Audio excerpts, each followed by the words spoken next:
So for this chapter, I'm actually bringing you into one of my previous edits from my channel.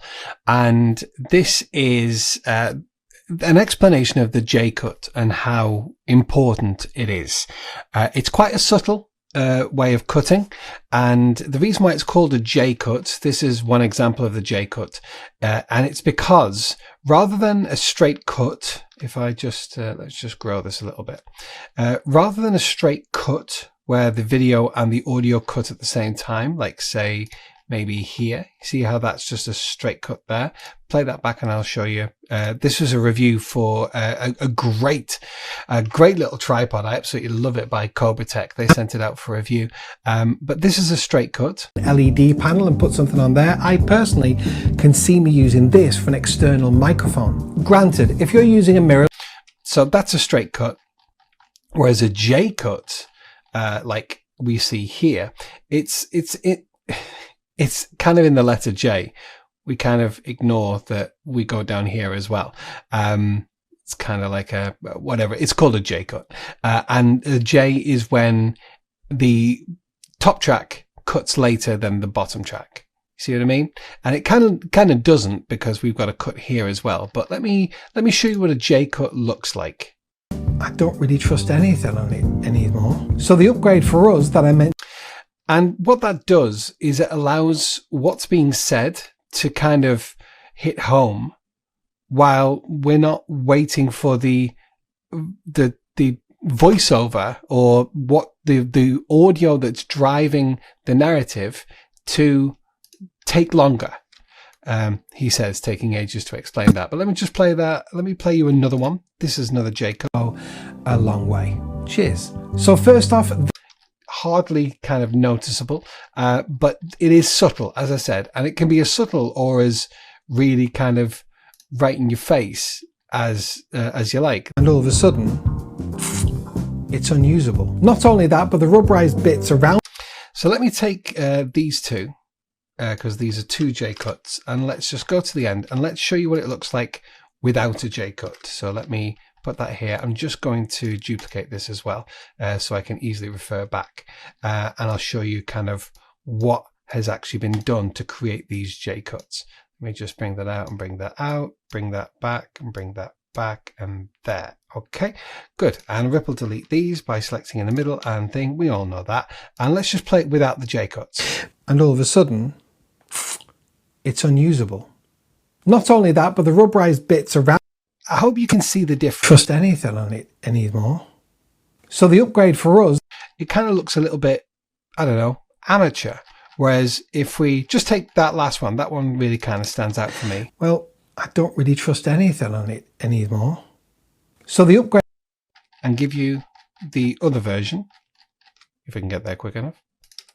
The point that, well, I don't really trust anything on it anymore. So the upgrade for us that I mentioned, you get what I'm saying? And the easy way to do this is we're going to be using our Alt key. Okay, so I've cut this. If I drag this out and kind of play it all the way out, you can actually see that there was actually cut there because usable. I held because I knew I was going to be doing a jump cut. I repositioned. Not only that, but the rubberized bits around the side. So this does need to be cut anyway.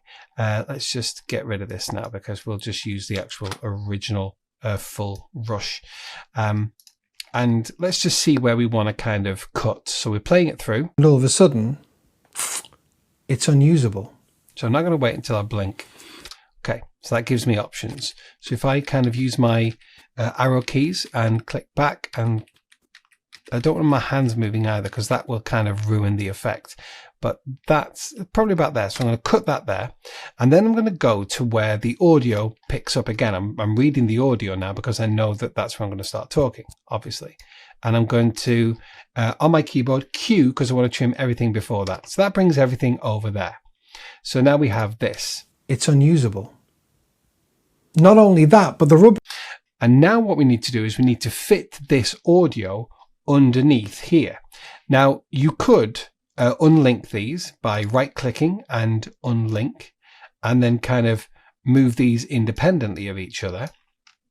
However, there's a much easier way. I've just undone all the way to relink these. I'm not too sure if it's actually a keyboard shortcut, but I've actually used L on my keyboard to link. And if I select them both and press L again, I've linked them back up again. If you, just a quick refresher, just need to check. If you go to keyboard shortcuts in Edit and search for link, and scroll down, it's actually Control L, but by default L, K and J, I think they're kind of shuttling. Yeah, shuttle stop, shuttle left, shuttle right is normally L. I don't use those. I don't see any real need for them, so I set L for my keyboard shortcut to link, and it works great in my workflow. So what we're going to do here is we're going to fit this underneath here, and to do that we now need to kind of, if we start doing this, we're now cutting up where we're at, and yeah, it's not really going to work. So the way in which I do it is, remember with Alt, if you want to select, you hold down Alt and you just select one thing.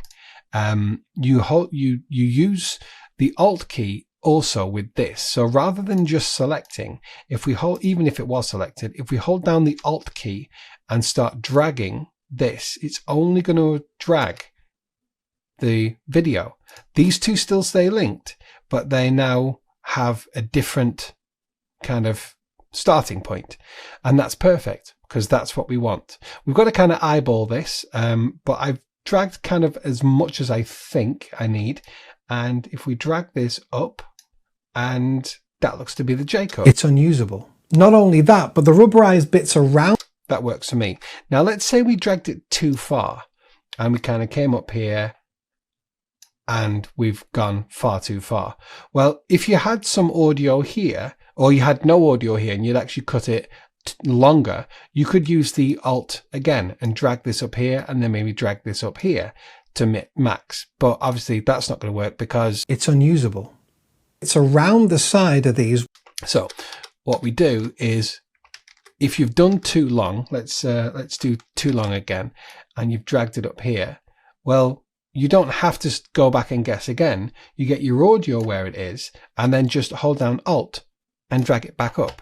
Now if we play back, and all of a sudden it's unusable. Not only that, but the rubberized bits around, you can see J-cut is just, I just absolutely love it. If you really wanted to sell this, what we're effectively using is a jump cut, but it's not because it's offset, and that's what makes it the J cut. But if you really wanted to sell it that little bit more, what you could do is you could come to this next clip and you could maybe drag it in a little bit. So if we grab this, and maybe if we put on our, the most important thing to do when you're doing this is to try and keep the eyes where they're supposed to be. So if we grab this, and actually this is now off center, but we don't worry, we put on our guides.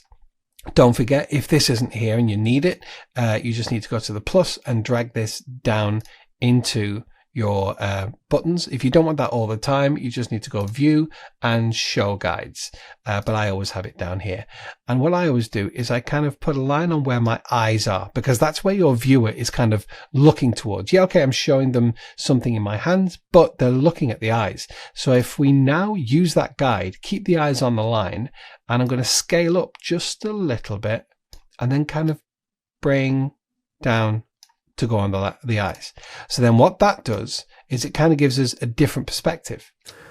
And all of a sudden, it's unusable. Not only that, but the rubberized bits around the side. And that just kind of gives you another kind of feel of movement and production. It's not necessary, and sometimes it's overkill. But I think doing that kind of cut with a slight reposition of the talking head, it keeps your audience's attention. So that's always a really, really lovely touch. But just the J cut is it's so handy in editing, just to keep the whole everything moving forward, but also at least selling the emotion that you need. The J cut, it's one kind of cut that needs to be in every editor's tool bag.